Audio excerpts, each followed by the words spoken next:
For the people out there who don't know me, I am a Laker fan, so please excuse me for my passion because this is a video that I have been really grimacing on making over the past like 2 weeks now because I knew what's going on right now was eventually going to occur. So within the first 22 games into the regular season, the Lakers find themselves with a 12-10 start, which has a lot of people losing their mind. And the biggest reason for this is because of this 6 to 8 game stretch that they're on right now where the Lakers look really, really bad. Now, it did not all start out this way. Actually, it was the exact opposite. After 14 games into the year, the Lakers had a record of 10-4 and coming off of a 6-game winning streak where everybody was losing their minds, making videos, and calling the Lakers things that they clearly were not. And because of that, there were plenty of people who was trying to pressure me to get in front of this camera and lie to you all about things that I did not believe in and sit here and be like, oh wow, wow, wow, wow, wow. The Lakers are so great and they're breaking the NBA. Oh my goodness.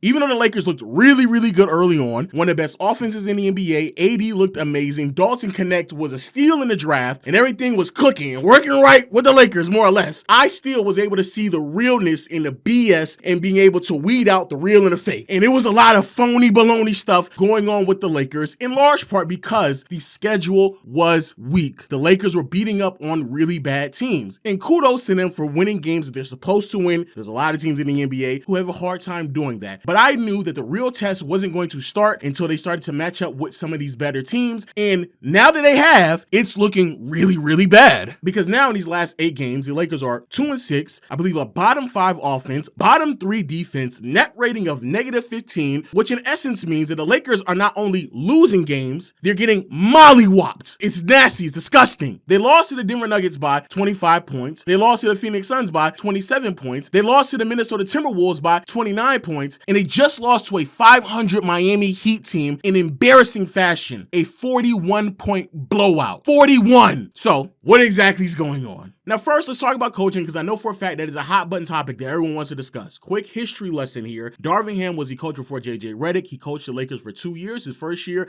he coached them to the conference finals where they lost to the Denver Nuggets who inevitably won a championship. And in that 4-game sweep, all 4 or at least 3 of the 4 games were really, really close. And so a lot of people were still optimistic on who he was going to be. The following year, however, which was last season, he completely lost the locker room, completely lost the trust of a lot of executives in the front office, and more or less kind of just coached his way out of a job because he was really bad in several different ways. In the offseason, he was fired and replaced by JJ Redick, which then raised a lot of questions. And the biggest reason why there was skepticism surrounding the hire of JJ Redick is because he was the co-host with LeBron in a podcast that they had over the past, like I want to say 6 or 8 months, right? This has now led to the question on, is JJ Redick a better head coach than Darvin Ham? And I'm here to tell you, as someone who's watched Ham very carefully over the past 2 years now, he is indeed a better head coach than Darvin Ham. Lo, how is that even possible? They have the same net rating. They have the same record. What's going on? People who say this are running around with surface level analysis on what's going on based off a record and not putting into context everything else that is occurring because there has been a lot of changes with this roster over the last 2 years, particularly how this team functions at the top level with LeBron and how everybody else is performing in terms of the depth with the roster. But yes, he is better. The reason why JJ is better is because this team actually runs sets and plays schemes that best utilize who is on the floor any given moment. When Darvin was coaching, he is not an X and O's guy. He's more of a motivational speaker, someone who has ideologies but does not put it on a clipboard, something that he has struggled with mightily over and over and over again, something that has been openly admitted as well, with many articles reporting that the players themselves mid-season had to start running plays and calling sets for themselves in the middle of the year because Darvin could not identify certain advantages that needed to be created for players on a game-to-game basis. This also doesn't take into consideration the timeouts, the poor rotations, the decisions when it comes to the lineups that left the Lakers throughout a stretch of the year last season with LeBron at point, Cam Reddish, Jared Vanderbilt, Anthony Davis, and Taurean Prince as a starting 5. That's how bad Darvin Ham was. Now, does this mean that JJ Redick is a perfect head coach? Absolutely not. My 2 biggest gripes with him is A, he was pushing ideology on a team that did not best fit it. The biggest example of this is how Redick kept pushing this idea of just shooting more and more and more threes threes when the roster didn't have the personnel to best utilize that philosophy. I understand the concept. Three-point shooting, maximizing the analytic era of basketball, all makes sense, but these players, especially like Rui, for example, you'd be better off utilizing him as a post scorer, especially coming off the bench potentially, but making him just shoot threes doesn't really maximize who he is as an individual player. Same thing can be said about like LeBron and AD shooting more threes. I just never really believed in that. And my second problem with JJ Redick is on the defensive side of the floor, he is switching way too often. Anthony Davis is the only player on this team that is 6'10" or taller that plays any consistent minutes, and having him roam around or switch on the perimeter basically leaves you vulnerable consistently when it comes to attacking the basket from the opposing side. So those are my two biggest gripes with him. But with all that being said, JJ Redick doesn't have to be a perfect head coach, nor a top 5 head coach, or even above average head coach to be a better coach than Darvin Ham, because that's how bad Darvin was.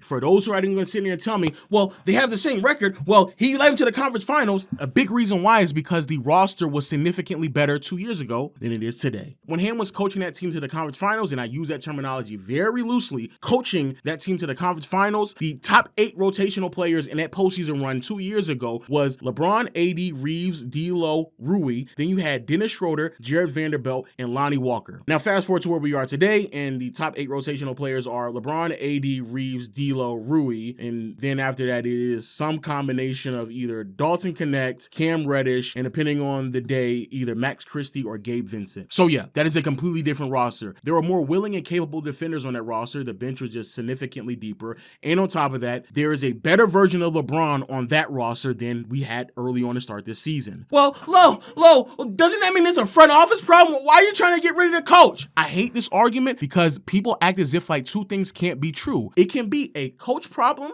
and also a roster problem. And if you ever talk to any fan of the Lakers, they have told you that it's been both issues. Laker fans have been yelling at the top of their lungs for the team to trade D'Angelo Russell as soon as possible because we all knew that there was a problem with the team. Firing Darvin Ham was just the easiest, quickest problem that could be solved because we knew for a fact that it's going to take time to move D'Lo, especially because we needed potentially another draft pick to package alongside him. So we knew that, which then brings me to the next part of this video, and that is the roster is trash. There is no capable defender on this team outside of Anthony Davis, and even he, over the past handful of games, looks as if like he's just getting worn out on that side of the floor because his effort, his consistency, his impact defensively has quickly diminished early on this season. The three-point shooting is practically non-existent on this team. The Lakers, to start the year off right now, are 27th in attempts, 27th in made, and they're shooting sub 35% from behind the arc. That's what they're averaging. They don't have any athletes at all, especially when you remove AD and LeBron from that conversation, and there's too much redundancy with players on the team, in particular D'Lo and Austin Reeves. Of course, we're all still waiting as Laker fans. We're waiting on Vanderbilt to come back to provide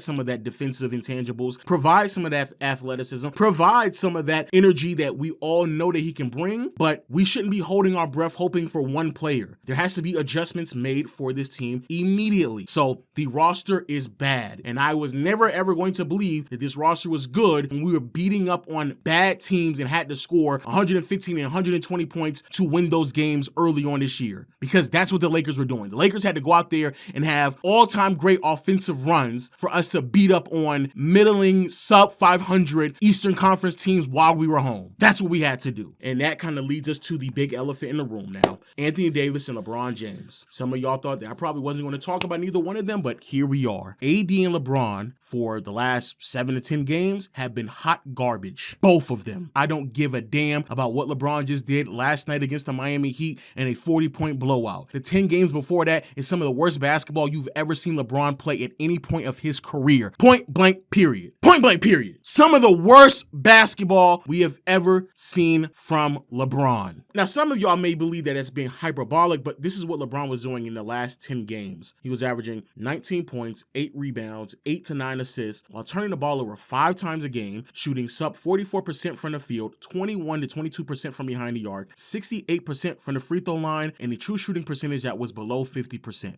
LeBron, his 10-game stretch was so bad that he missed 19 threes in a row, had 6 games where he scored under 20 points, was sub 60% effectively at the rim, had the worst true shooting, 49.8, in a 10-game span in his career since 2007, had the 5th worst cumulative plus minus, minus 100, in a 10-game span in his career, and the fewest points, 194, in a 10-game span since his rookie season. That's how bad LeBron was performing. But what was possibly even more damning is the impact. Because even though, yes, he was putting up points, rebounds, and assists, the impact was clearly lacking, and the on-off numbers show it. In this 10-game stretch when LeBron was on the floor, the Lakers had an offensive rating of 102, a defensive rating of 117, and a net rating of minus 14.6. But when he was off the floor, the Lakers had an offensive rating of 119, almost 120, a defensive rating of 106, and a net rating of 13.5. That is a near 30-point swing in net rating between LeBron when he's on versus when he's off. LeBron was atrocious in this 10-game span. Now, many people are going to sit here and say, LeBron should have to be the greatest in the league right now because he's 40 years old. You're absolutely right. LeBron should not have to be top 3, top 5, top 7 in the NBA because he's 40. And because of his age, he's also going to have ups and downs. A lot of them. But if his lows are this bad, because I don't believe that this is who LeBron is going to be throughout the rest of the season. He quite literally had a bounce back game against Miami. So I know it's not. But if LeBron is going to be this bad or is capable of having stretches this bad, the Lakers have to build a roster to support that. And when you're that bad, you can't support that. You have to replace it. This is not me making a claim that the Lakers need to trade LeBron rather than making a trade to replace him as the second best player on the team, at least on any given night. So when people ask the question, what should the Lakers trade for? Initially, I believe that, hey,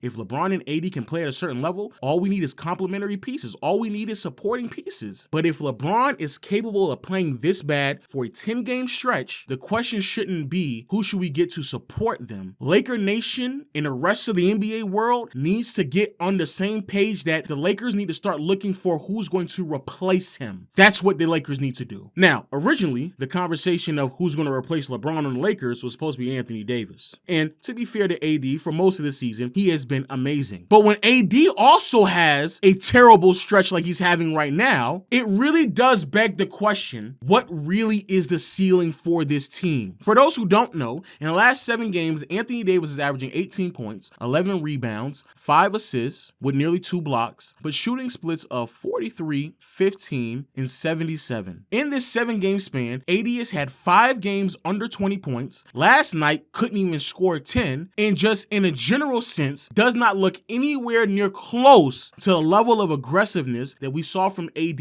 early on in the year. Now, just like I gave to LeBron some fairness, I'll give it to AD as well. AD is being asked to do more than practically any other star in the NBA right now, because effectively, not only is he being asked to be the best offensive player, but also the best defensive player. And what that looks like on a game-to-game basis is a very, very high level of responsibility. On the defensive side of the floor, AD has to be the best rebounder, perimeter defender, rim protector, playing in the passing lanes, everything that pertains to effectively defense, roaming, helping, switching, all that stuff. AD is not only having to be the best, but for many lineups, quite frankly, is the only one who will show any level of effort and consistency in terms of impact on that side of the floor. And then go on the other side of the floor and have to generate enough points not only for himself, but also advantages for everyone else. And teams are starting to understand that. And though AD's assist numbers have gone up because teams are doubling him more often, the level of aggressiveness that the Lakers need out of him still needs to be very, very high because he has to score points and also generate quality looks for everyone else as well. And that's not happening. Now, a lot of people are pushing this narrative like, oh,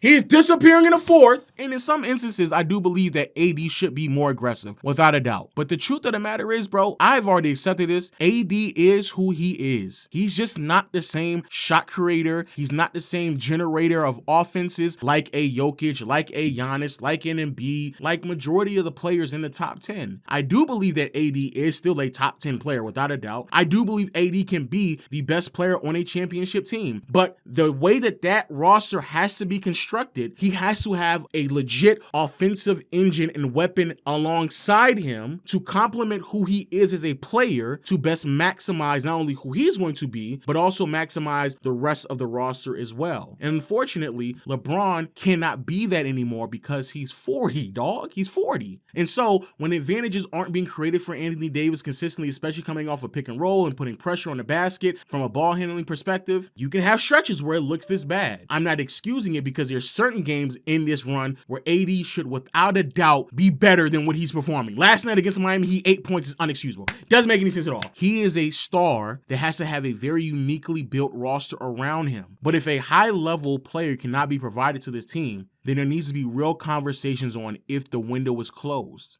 And in my opinion, it is. Which then leads me to the last part of this video. Personally speaking, I have always said the biggest problem when it comes to discussing the Lakers is how people discuss them. For those who don't follow me on this platform before the last month or so, bro, before the season began, I had the Lakers as a fringe playoff team, one game away from being a play-in team. This idea that the Lakers were a championship title team, absolutely not. I never believed that, and I was okay with that. But the more and more I interact with a lot more people online, I'm starting to realize part of the reason why the dialogue is so toxic around the Lakers is because the fan base or people who are just delusional, regardless if it's Laker fans or LeBron fans, believe that this team is supposed to win a championship. It's not. And again, as a Laker fan, I'm okay with that. So as a fan, when I'm watching, my expectations have already been curved to what reality is. And the reality is, bro, this team is not good enough. It's fun to praise Anthony Davis, watch Austin Reeves progress, be surprised by Dalton Connect, and wonder what they're going to get for D'Angelo Russell. But what I don't have in mind is a championship because I know that's not where this team is at. And that's the truth. Those are my thoughts. A long video more than likely, but I still had to get this off my chest. As a Laker fan, I'm just frustrated watching them lose in the fashion in which they are losing in, but I'm also not going to be delusional like many other people are. I'm just not. Let me know your thoughts in the comment section below. Hit the subscribe button, notification bell, and until next time, I'll see you all later. Peace.